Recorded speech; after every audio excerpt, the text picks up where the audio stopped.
Assalamu alaikum wa rahmatullah, dear students, how are you? Hope you all are okay. তো আমরা আমাদের ভয়েসের গত ক্লাসে আমরা শিখেছি যে পার্সনের পরিবর্তন। তো আজকে আমরা শিখব টেন্স অনুযায়ী অক্সিলারি ভার্ব। কোন টেন্সে অ্যাক্টিভে কোন টেন্স থাকলে প্যাসিভে গিয়ে কোন অক্সিলারি ভার্বগুলো নিব, আমরা আজকে সেগুলো শিখব। তো আমাদের তো ধারণা আছে টেন্স মোটে কয়টি, টোটালি কয়টি? 12টি। তো এই 12টির মধ্যে মূলত ভয়েসে আমাদের 9টি টেন্সের প্রয়োজন হবে। জি স্যার। আচ্ছা, যে তিনটি বাদ যাবে সেগুলো পারফেক্ট কন্টিনিউয়াস, যেগুলো সেগুলোর মূলত এখানে প্রয়োগ করা হয় না। তো আমরা জানি যে 12টির মধ্যে প্রথমটা কি? Present indefinite. আচ্ছা, যদি আমরা অ্যাক্টিভে দেখি যে যে ভার্বটি আছে সেটা কি প্রেজেন্ট ইনডিফিনিট ফর্মে আছে, তাহলে সেটির ক্ষেত্রে প্যাসিভ করার সময় অক্সিলারি ভার্ব তোমার আসবে am, is অথবা are। সাবজেক্ট যদি তোমার I হয় তাহলে I এর সাথে কি বসে? am বসে। যদি কোনো সিঙ্গুলার সাবজেক্ট হয় তাহলে কি বসে? is বসে। আর যদি কোনো প্লুরাল সাবজেক্ট হয় তাহলে are হয়। গুড আইডিয়া আছে ভাবে। এরপরে আমরা কোথায় যাব? Present continuous. ঠিক আছে, তাহলে প্রেজেন্ট কন্টিনিউয়াস এর ক্ষেত্রে মনে রাখবে কন্টিনিউয়াস যে আছে প্রেজেন্ট কন্টিনিউয়াস অথবা পাস্ট কন্টিনিউয়াস অথবা ফিউচার কন্টিনিউয়াস, এগুলোতে কি হয়? এই যে আমাদের যে অক্সিলারি ভার্বগুলো আছে এদের সাথে am being, is being এবং are being।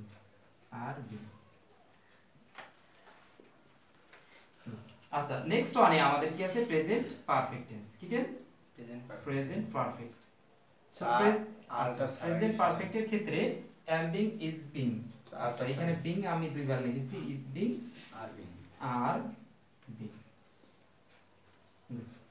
আচ্ছা, এরপরে প্রেজেন্ট পারফেক্ট। প্রেজেন্ট পারফেক্টের ক্ষেত্রে কি হয়?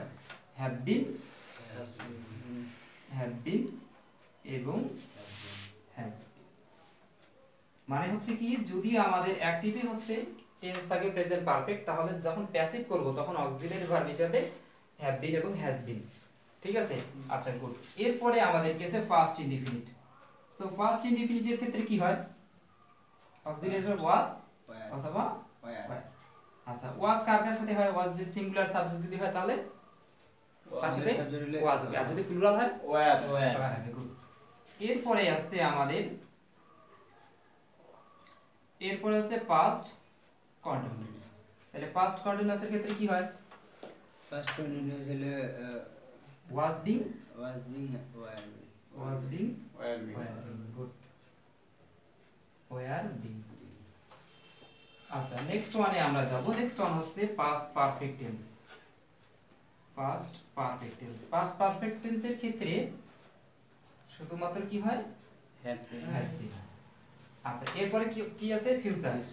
আচ্ছা, আমরা ফিউচারে লিখব ফিউচার প্রথমে কি? ইনডিফিনিট। আচ্ছা, আমি কিন্তু ইনডিফিনিট পারফেক্ট এগুলো বানানগুলো সম্পূর্ণ লিখিনি, ঠিক আছে? আচ্ছা, ফিউচার ইনডিফিনিটের ক্ষেত্রে আমাদের আসবে কি? shall be অথবা will be। আচ্ছা, নেক্সট ওয়ানে কি? Future continuous. ফিউচার কি? আচ্ছা, ফিউচার কন্টিনিউয়াস এর ক্ষেত্রে shall be being, will be being। আচ্ছা, গুড। এটা ধারণা আছে তোমাদের? shall be being, will be being। আচ্ছা, আর থাকলো কোন একটা? আচ্ছা, এটা যেহেতু এখানে আমাদের জায়গা নেই তো আমরা এখানে লিখি। তো ফিউচার কি থাকলো? Future perfect. আচ্ছা, ফিউচার পারফেক্ট যদি হয় তাহলে সেই ক্ষেত্রে অক্সিলারি ভার্ব আমাদের কি হয়? shall have been, will have been। তো এই জিনিসগুলো আমাদের কিন্তু একটু মেমোরাইজ করে রাখতে হবে, মুখস্থ করে অবশ্যই তোমাদের রাখতে হবে, ঠিক আছে? জি স্যার। তো আশা করি আগের ক্লাসে যেগুলো ছিল আমাদের আগের ক্লাসে আমাদের কি ছিল? এর আগের ক্লাসে ছিল পারসন। আচ্ছা, এই ক্লাসে আমরা যেগুলো জানলাম সেগুলো আমাদের টেন্স অনুযায়ী। তো এখানে কি তোমাদের কোনো প্রশ্ন আছে? না স্যার। আচ্ছা, তো অবশ্যই এগুলো তুলে রাখো, পরবর্তী ক্লাসে দেখা হচ্ছে ইনশাআল্লাহ। সবাই ভালো থাকবে। আসসালামু আলাইকুম।